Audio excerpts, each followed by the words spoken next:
So ito pag-usapan natin. Nagsimula kasi yung mga hearings sa Foreign Relations Committee sa Senado. At ako po ay talaga namang nabibilib, okay? Sa dalawang senador, yung talagang tumitindig para sa ating bansa, laban po sa pang-aabuso at pangbubuli ng China.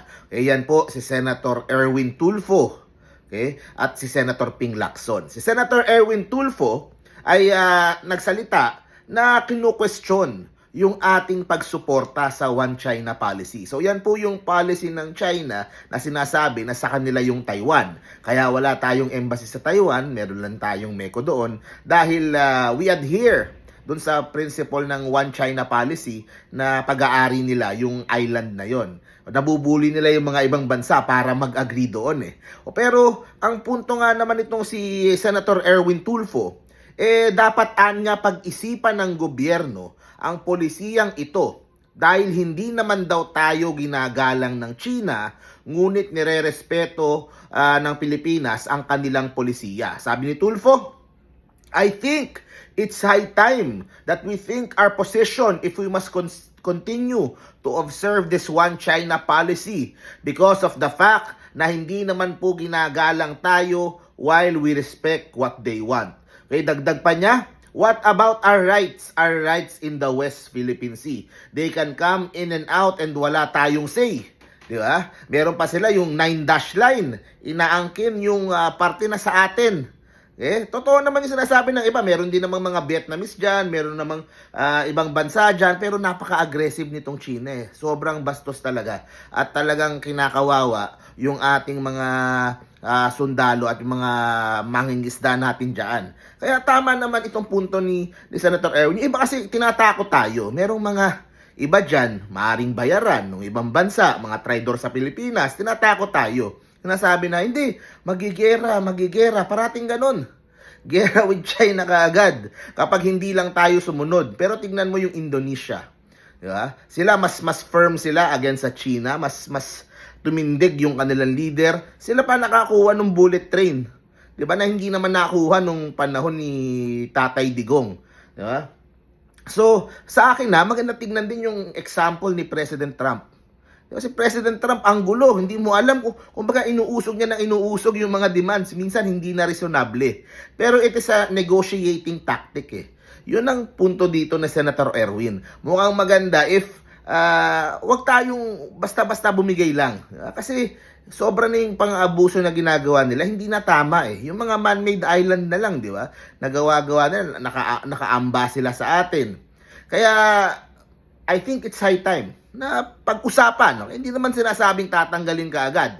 Pero magandang masimulan yung debate, pag-usapan. Kasi hindi katulad before na parang normal na yan. Parte na yan ng ating polisiya.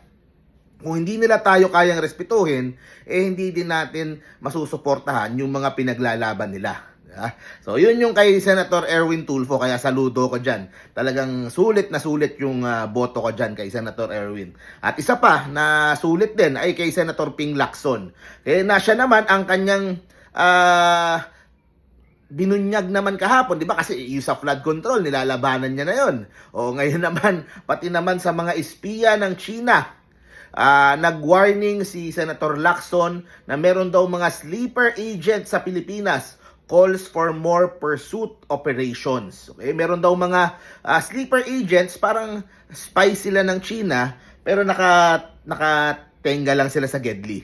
Kapag kailangan na sila, doon sila i-activate. Yung iba naman, nag-spy, kumukuha ng impormasyon sa ating military, sa ating COMELEC, sa ating national government. So sinasabi niya, meron daw mga nakatalaga na mga membro ng People's Liberation Army ng China na malapit sa COMELEC, malapit sa Malacanang, mga military operations. Nahuli din niya, marami ding nahuli ng mga nakaraang mga buwan, di ba? Sabi ni Senator Ping, time is of the essence. Continuing ang kanilang espionage ops, and right now, ang ina-apply natin is Commonwealth Act 616, referencing the espionage bill. Panahon pa ng kopong-kopong yung pong ating batas pagdating dyan. So I think it's high time gumawa na tayo ng panibagong batas, maging stricto na tayo dahil iba na ang mundo ngayon.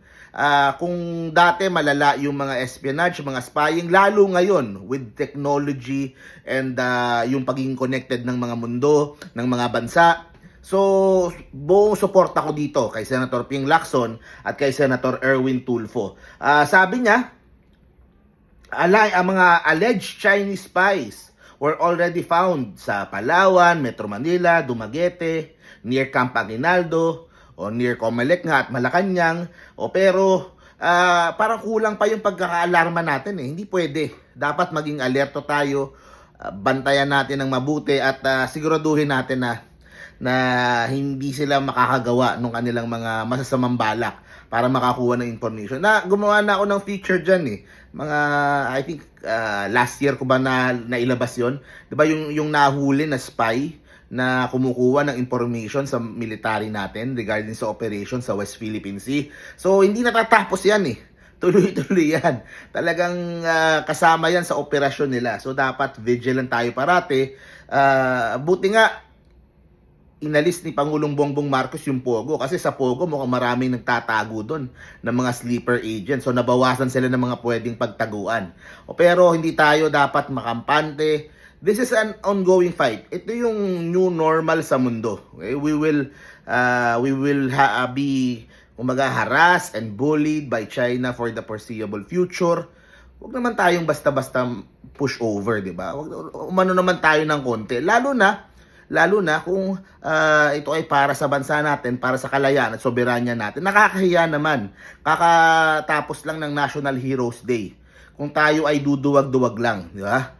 Wag nating sayangin yung kalayaan na binigay sa atin ng mga bayani natin with their own blood.